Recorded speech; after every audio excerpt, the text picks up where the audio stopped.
Goa Sur adalah tempat Rasulullah dan Abu Bakar bersembunyi dari kejaran sejumlah orang-orang pilihan kabilah Quraisy dengan pedang terhunus siap membunuh beliau. Di goa yang sempit dan hanya cukup ditempati dengan posisi duduk ini, Abu Bakar dengan setia, ikhlas, dan penuh kecintaan turut menemani Rasulullah. Dia adalah sahabat yang paling mulia di antara sahabat-sahabat yang lain. Goa Sur adalah goa yang di dalamnya banyak dihuni binatang-binatang melata liar dan seringkali ditempati ular-ular berbisa.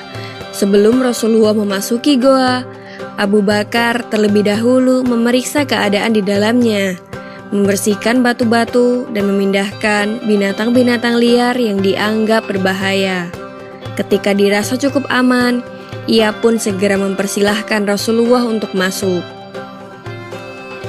Pada saat itu, Abu Bakar merasa khawatir akan keselamatan Rasulullah karena ia berkali-kali melihat pemuda-pemuda Quraisy yang mengejarnya. Kekhawatiran itu tidak dapat ia sembunyikan dari wajahnya hingga terlihat oleh Rasulullah. Untuk menenangkan Abu Bakar, Rasulullah bersabda, "Jangan kau berduka, sesungguhnya Allah bersama kita." Kejadian ini ada dalam Al-Quran surat At-Taubah ayat 40. Karena perjalanan yang melelahkan, Rasulullah kelelahan dan tertidur di pangkuan Abu Bakar. Saat Rasulullah tertidur, Abu Bakar melihat sebuah lubang yang merupakan rumah dari ular berbisa tepat di samping ia duduk.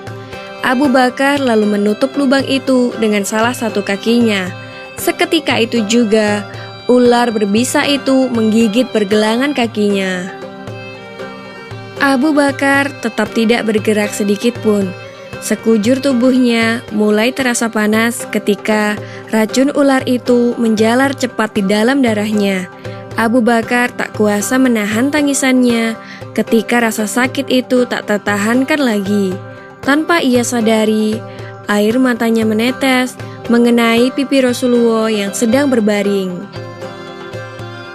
Rasulullah pun terbangun dan berkata, "Wahai hamba Allah, apakah engkau menangis karena menyesal mengikuti perjalanan ini?" "Tentu saja tidak, wahai kekasih Allah. Saya ikhlas mengikuti engkau kemanapun," jawab Abu Bakar. "Lantas mengapa engkau menjatuhkan air mata itu?" Bertanyalah Rasulullah kepada Abu Bakar. "Seekor ular baru saja menggigit saya, wahai Rasulullah, dan racunnya menjalar begitu cepat ke dalam tubuhku," jawab Abu Bakar.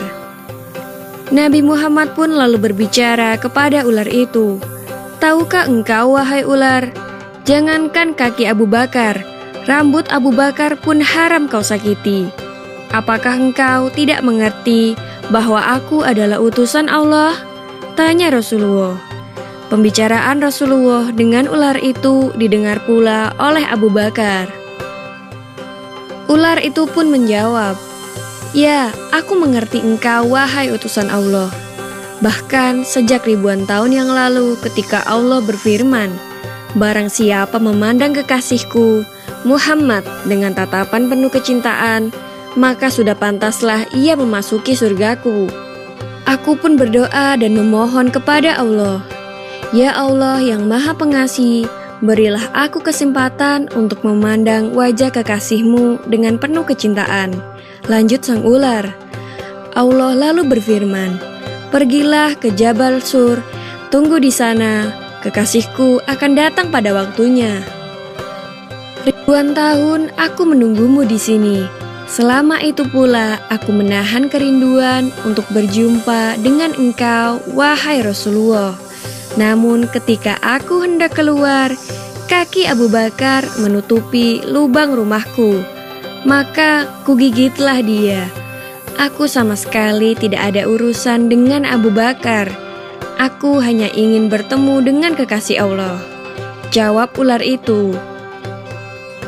"Baiklah, lihatlah ini. Lihatlah wajahku," kata Rasulullah.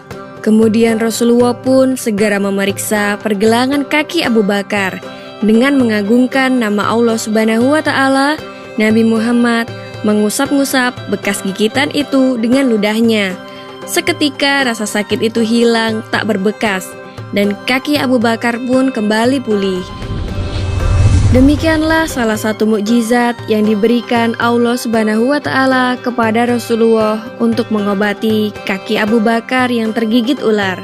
Semoga kita dapat meneladani kisah ini dan senantiasa berdoa untuk Nabi kita Muhammad SAW sebagai bentuk kerinduan kita.